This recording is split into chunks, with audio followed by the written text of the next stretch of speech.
right. Thanks, chat. All right. Well, today's Thursday. Today's Thursday, and it is for closing sake day. And today's conversation, I am super excited about because listen, I know in today's market, working with buyers is a challenge, but guess what? A closing is a closing, and there's still deals to be had with buyers or sellers. And then more importantly, as a real estate professional, right? And as a, you guys know, I always say as a title agent, as a closing attorney, facilitating and helping many of you with closings, I get an opportunity to see, some of the issues and some of the nuances and some of the things that repeatedly come up in the transaction process. And so sometimes we are our challenge with our transactions is because of our clientele. And so we chose to have this conversation about marketing for qualified buyers. And that wasn't by mistake. We said qualified for a reason. We don't want you guys to get into a relationship. You know how we always say that once you get a listing agreement or you get a buyer representation agreement, you're now in a relationship for at least, 30, 45, 60 days or so. And so we don't want you to get into a relationship with someone and then find out we're probably not the best match for any number of reasons. And so the conversation today is marketing for qualified buyers, right? Buyers that are qualified to work with you, buyers that are qualified to get you to the closing table, not that are qualified to drive you around town from Homestead to Port St. Lucie and beyond, Orlando, right? But buyers that are ready to close, that are serious about getting this done. Gerlene said the drive is serious. Exactly. And gas is how much a tank? I'll be honest, I don't know. I drive a Tesla. I'm electric. I forgot how much gas costs, but I heard it's a pretty penny. But listen, not just your gas, but your time. Your time could be spent working with someone else, right? Especially if you're a single agent and you're not with a team or you don't have a showing assistant, your time can be spent somewhere else versus working with an unqualified buyer. So today's conversation is marketing for the qualified buyer, right? So for those of you, this is your first time together with us, we come together every week. And in our mission for closing sake, we say this is for closing sake. You know how they say for Pete's sake, for God's sake, for closing sake, for us to get to closing, we come together every week and we just have this conversation. It's a conversation to discuss the latest trends, need to know information, and more importantly, just business bites. I always tell realtors, grab your lunches during lunch break. We don't stay very long, but we come together, we hit it quickly, we hit it hard to discuss small bite-sized bits of information to grow your business. That's what we're here for, right? For those who I have not had an opportunity to meet before, good afternoon. I was going to say good morning. Welcome. My name is Racole Jackson. I am the curator of For Closing Sake. I am your facilitator today. For those of you, you don't know my background, I am originally from Florida. I attended the University of Florida, go Gators. Got my law degree at Santa Clara University and LLM in real property development from the University of Miami School of Law. And I am a licensed Florida real estate sales professional. I got my first license in California. So for that, I say that I am all things real estate. I love it. Honestly, I love real estate, the good, the bad, and in between. And so whenever there's a conversation about real estate, I am willing to have that. A quick commercial break for Title Xperts, the sponsor of our conversation today. And they're the sponsor because they give me an opportunity to jump out of the weeds really quickly and come and have this conversation with our realtor partners. For those of you who have not had an opportunity to work with Title Xperts before, we welcome you. We welcome you to experience a Title Xperts closing. For the features of working with us, we are an attorney managed firm.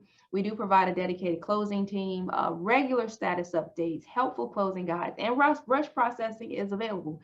We want to get you closed just as soon as you want to be closed within reason, right? And the reason I say within reason, if title is clear, if title is ready, we'll get you there. This is just a small bit of our closing team, some of our front line. If you do happen to get an executed contract while we're on the call today, we'd love to work with you. You would email that to contracts@titleexperts.com. General questions, go to closings@titleexperts.com, and you can call us at 866-5-EXPERTS. Thank you so much, Gerline. You are a pleasure to work with. You are a qualified realtor. This was with effort, right? So again, today's conversation, let's get down to it. Marketing for qualified buyers. Listen, you guys know that when we get into having a conversation about your business, I tell you what, congratulations, you are now the CEO of your very own real estate business. You operate a business. And as a solo agent, a single CEO, you are responsible for wearing all the hats. Congratulations. You are responsible for learning and honing the skills that are necessary to operate a successful real estate business. And in case you did not know, I'm pretty sure most of you know, but just to be crystal clear, if you haven't figured it out by now, marketing, guys, is the #1 skill required to be successful, not just in your business, in any business. You gotta market, because you could be the baddest negotiator in town, but if you don't go into contract, good luck. Right? You can be the baddest, facilitator from contract to close in town. You can know the contract like the back of your hand. You could teach a contracts class, but guess what? If you don't have any clientele, good luck. That's just a skill that you have. And so when we have this conversation about marketing, I get super excited, guys. This is how I built my business. I built my business learning how to market, right? Definitely, we know how to provide the services once the files come in. But again, if the files don't come in, if I don't get buyers, sellers, most of you probably know I started off in commercial real estate. If I didn't get apartment owners, what was they gonna do for me? So in this moment, in this space and time, if you have not already, and if you're here, it's because you realize that marketing is important. But if by chance you kind of just was like, oh, I got 30 minutes, let me just go see what Racole is talking about. But let me impress upon you, you're in the right room at the right time to have the right conversation. You got to step up your marketing. My friend who just started marketing this week, she received tons of messages. There you go. I want to refocus you guys. I want to refocus you to what's important. Listen, now that you have your license, now that you've taken the contract classes, now that you've done all the things, now that you have your business cards, now that you have, you're with a broker. If you are a broker, you have your broker set up. Now that you've done all those things, you don't want to be sitting around twiddling your thumbs. It's time to get some business. And how do you get business? That's based on how many people know you and know what you do. You guys know we have this marketing conversation. That's one of the first things I ask. How many people know you and know what you do? Because that's important. The number of people that know you and know what you do is going to drive the success of your business. We either get clients or we're dead. That's just it, right? So when you think about it, when you get in your mind that this is the first step, you got your license, that's done. This is the first step to get into the closing table. For closing's sake, figure out how to market, how to get in front of people, how to get your name in front of people, how to get your business and your service in front of people. It's important, right? So 3 fundamental things you must know. This changed my business. And you guys know I operate a couple businesses, but the fundamentals don't change. The fundamentals of my marketing for my businesses does not change. So I want to share with you 3 things. that we lead off with anytime we market. Number one, are we talking to the right person? Who is our ideal customer? Are we talking to the right person? Number two, do we have the right message? Are we saying the right thing? So once we get in front of the right person, are we saying the right thing to them? And then thirdly, are we delivering that message in the right manner? What is the most effective manner to get that message to stick, to get that message in front of my right person? Right person, right message, right manner. Right person, right message, right manner. So let's talk about the right person. Grant Cardone has a line, I love it. Who's got my money? Who's got my money? Who's got my money? You guys, when we have this conversation, I always say when you wake up in the morning, you should be saying, who's got my money? Who do I need to be talking to? Who do I need to be talking to? Who's got my money? Quiet as it's kept, I'm gonna throw a curveball at you. The title agent doesn't even have your money. That's money that's spent. That's coming, that you will close. All things being equal, everything in place. Let your transaction coordinator make sure that your check is wired, or that your commission is wired. You know what I mean? Show up, do all those customer service things, but I want you to realize that that's old money. You have to stay in front of new money. Who's got my money? Marketing, guys, is your number one responsibility. Hands down. Once you became the CEO. Once you became the CEO. As a CEO, you said that you knew how to operate a business. You said that, and then it's tricky, obviously, as a realtor, because you're learning and operating a business at the same time, or learning how to operate a business at the same time, but you'll get it. It's not that hard. Stick with me. I'll take you there. This is most important, because guess what? If you know how to market, you can get other realtors to do your listing appointments, to do your showings. All right, you can hire staff. But the reason why marketing is so important, if it were not important, why do people buy leads? Why do people join teams? Why, when you interview with the broker, you say, do you give leads? Because it's important, right? That's the funnel. That's where everything starts. So, who are your prospects? Who are your prospects? And when I say who are your prospects, this is where we get down to, who do you want to work with? Right person. Right person. What do you do? Do you work in a particular farm area? Do you say, oh, South Beach Living? I'm just gonna throw that out there. South Beach Living, right? That's your brand. That's your tagline. I'm all things South Beach Living. South Beach Living, right? Are your prospect renters? Do you know if you're in an area where there's high rent, and you get in front of them and you say, hey, listen, the old message, you're paying this much in rent, you could be paying, you can own a house for this much, be paying this much per month to own a home. Who is the right person? Is it first-time home buyers? Is it people that are relocating into the area, right?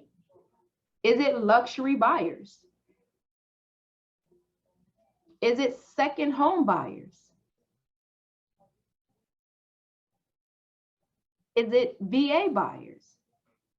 Is it move up or downsize buyers? Who is your person? Who is your right person? And you need to get clear on this. You need to get clear on this, because you don't want to work with everybody. You don't want to work with everybody. If you're a luxury agent, you're probably not interested in first-time home buyers or investors. Investors might be your person. There's so many different niches. This is where we talk about niche. This is where you hear niche. This is what niche means. Your right person can be geographic because they live in a certain area. They can be demographic, a certain type of person. Again, first-time home buyers, women. Some people market to women, right? Many of you probably know I had an opportunity to participate in the Women Rock the Biz First-Time Business Summit earlier this week, Tuesday. And my panel was on personal branding, which obviously ties to marketing. And one of the questions was, what is something that you would do differently? If you were to start over, if you were to go back at the beginning of your business, what would you do differently? And I told them I would have found my voice sooner. I would have defined my brand sooner. Who am I talking to? Who is my person? I would have done these 3 things sooner. Now, I eventually got it, and I probably got it sooner than most people would have gotten it. But I eventually got these three things together. I would have known my person sooner. That's right. Your voice is your brand. I would have known my person sooner. So I encourage you to figure out who is a joy for you to work with. I promise you there are more of those out there. Who is that person? Put your fork down and write that down really quickly. The next thing, write message. So now we know who we want to work with, and by default, who we don't want to work with. What is the message? We mentioned this before. Even when you are marketing to your entire audience or customer base, you are still simply speaking to a single human at any given time. Here's an exercise. Think of your ideal client. And if it's a client that you've already serviced before, that's great. Take a minute, take 30 minutes and say, what was unique about that client? What questions did they ask? What did they need to know? What did they particularly want you to do? What do they need assistance with, right? Think like your customer, because that's going to define your message. And then your customer will say, how do they know that? How do they know that? So here are some prompts for you. What is your customer's pain point?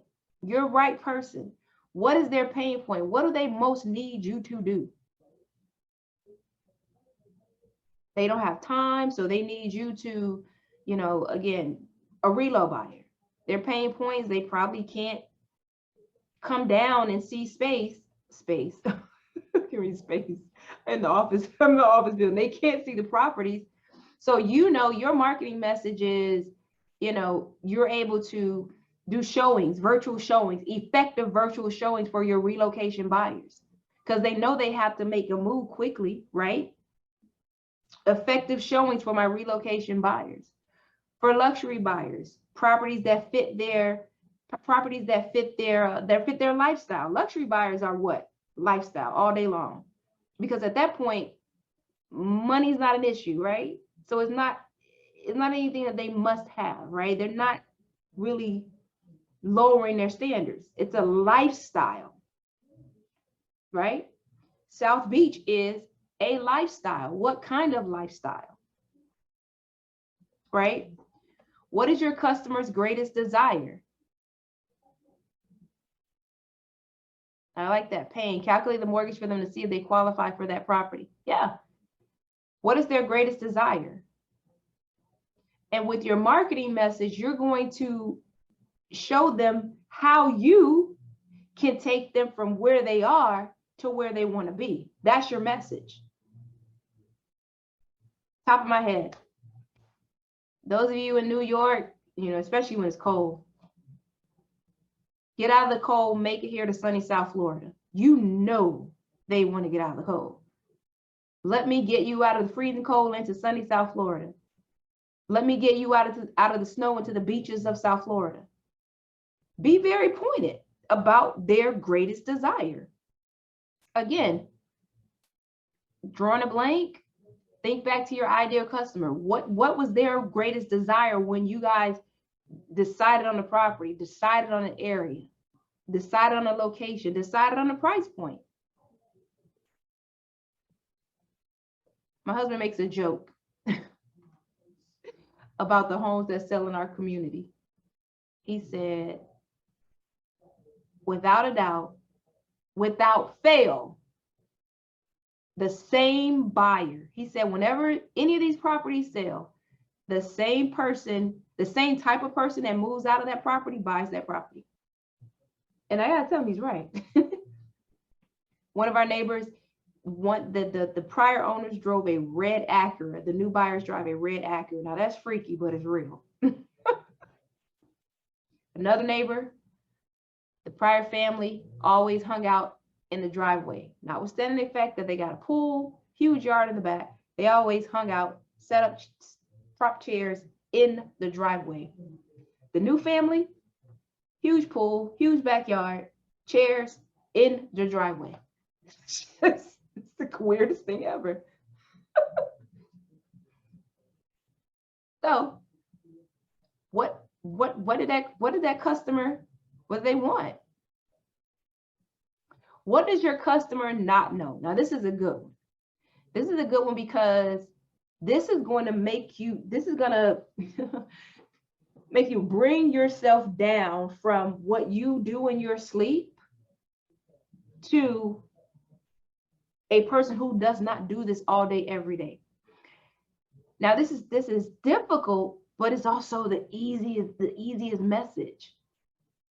Darlene mentioned mortgage rates. Mortgage rates are increasing, but you still can buy. And here's your, here. Oh, I just got it. Somebody, you can have this. Here's the difference between your payment at this or interest rate versus this interest rate. Is $20 enough to keep you from purchasing your own home? You can have that. Send me my check to TitleXperts.com. That's their greatest fear, because CNN, Fox, and everyone else say, oh, mortgage rates are going up. But you guys know that the mortgage rates don't make a huge, Archie's on here, Archie's a mortgage broker. They're not making a huge difference in their monthly payments such that they need to not go and buy. They don't know that. You need to tell them that.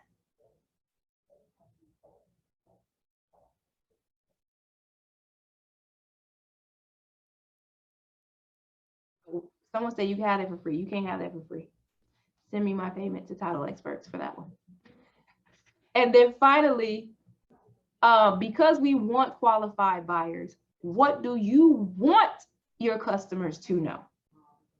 What do you want your customers to know? Now I'm gonna use an example. I'm not gonna call any names because they're on here, but they'll know when I say it. Listen, this is an opportunity to educate your customers so that they don't come to you with unreasonable expectations. Not to say that they won't, but hopefully this will weed out some of the unreasonable expectations, as well as set them up to be qualified buyers, right? So this conversation, this right message, because you're educating them as well, should be, hey, in this competitive market, you want to get, in order for my buyers, get their offers accepted because they're already DU underwritten, right, Archie? I work with lenders that give them DU, they're underwritten already. Not just a pre-qualification, a pre-approval. We go DU, so all we have to do is get the property. And then of course you need to, and then of course you need to, just and proof of funds. Start educating them. Start conditioning them to again become, you know what a qualified buyer is.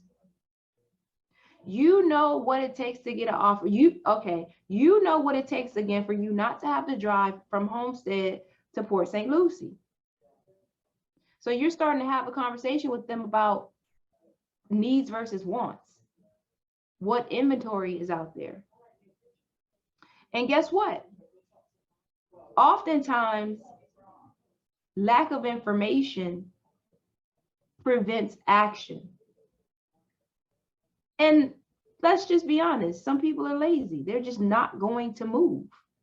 But all of a sudden, Donna, Gerline, their marketing is nudging their ideal client every time and say, well, wait a minute, maybe the interest rates aren't that bad. Clearly, people are still closing.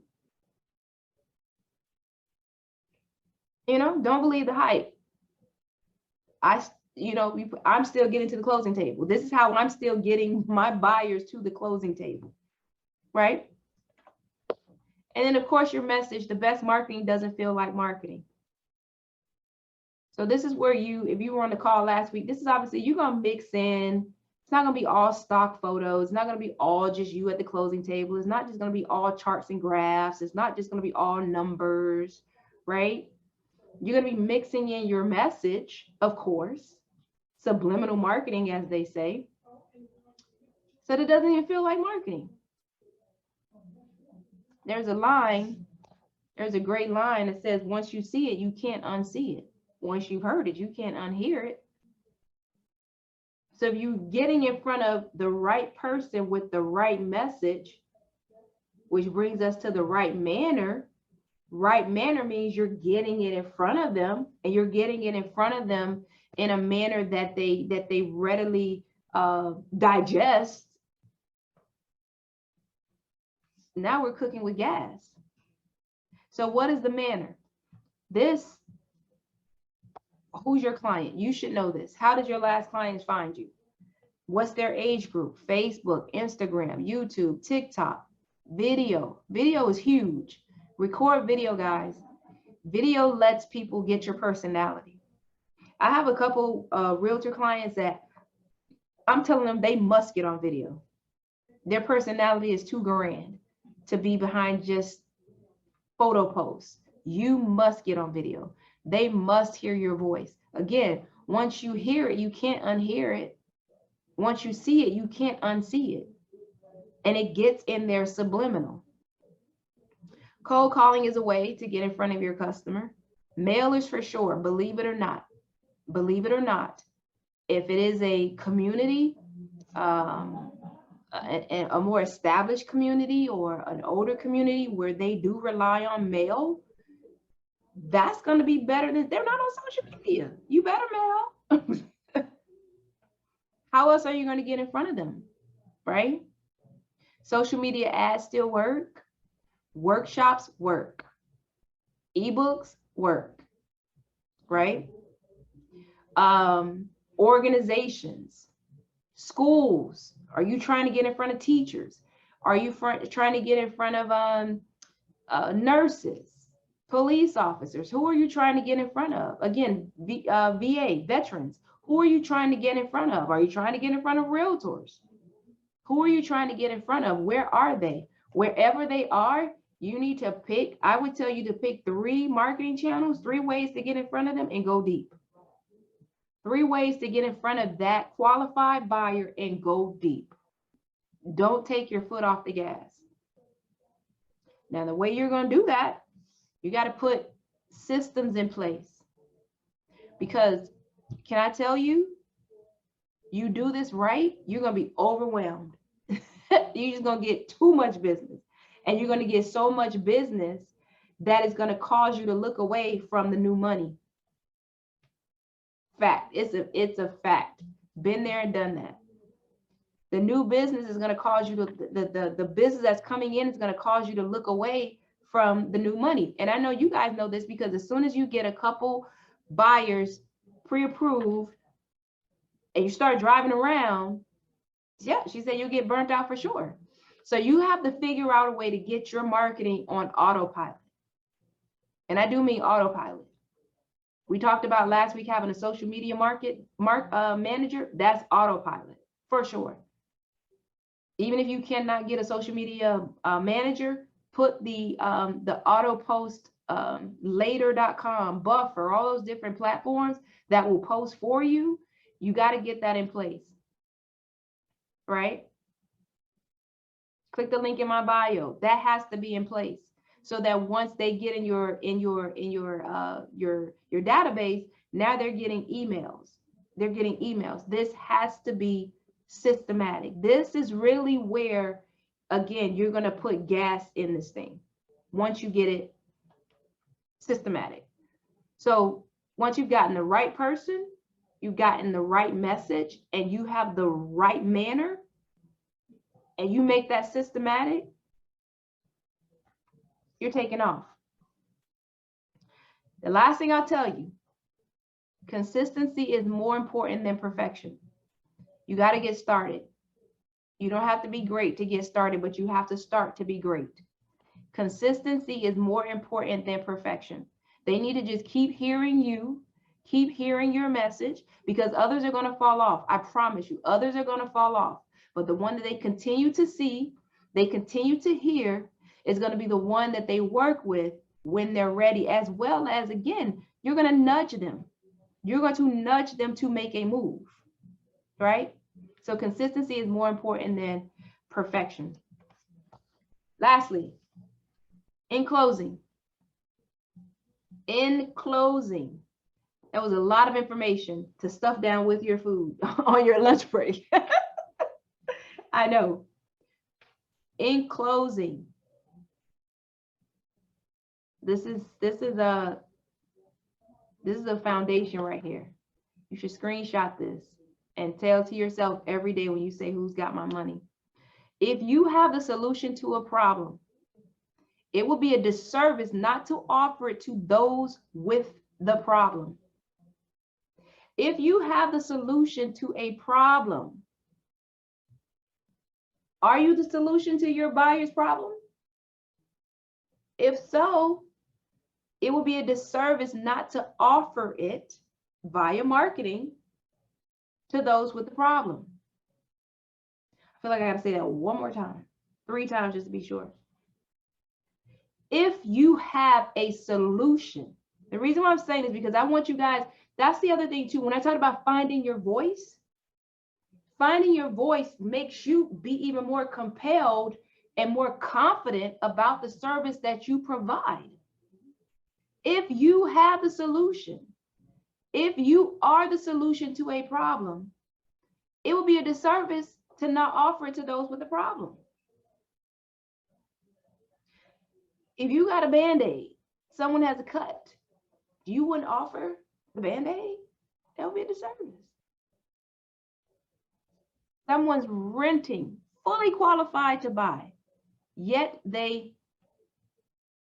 as they say, you're going to pay a mortgage. You're going to pay your mortgage or someone else's mortgage, but you will pay a mortgage, right? Until you own in cash. Tell them that. Most people will pay a mortgage. Most people are paying a mortgage. Put it that way. Most people are paying a mortgage. It's either your mortgage or your landlord's mortgage, but you are paying a mortgage. Send that to the renters. That's a problem. The solution to their problem is you, right? What are the websites you mentioned that does consistent messaging to the database? Oh, later.com, I believe it's called. Planoly, Buffer. Just put in auto posting software. I'm going to use that, right? So if you are the solution, guys, which I know you guys are, I know for sure. I know you're the solution to someone's problem. Offer it to those with the problem. The right person, the right message, the right manner. That's our lunch break, guys. I will see you next week. Bring a friend.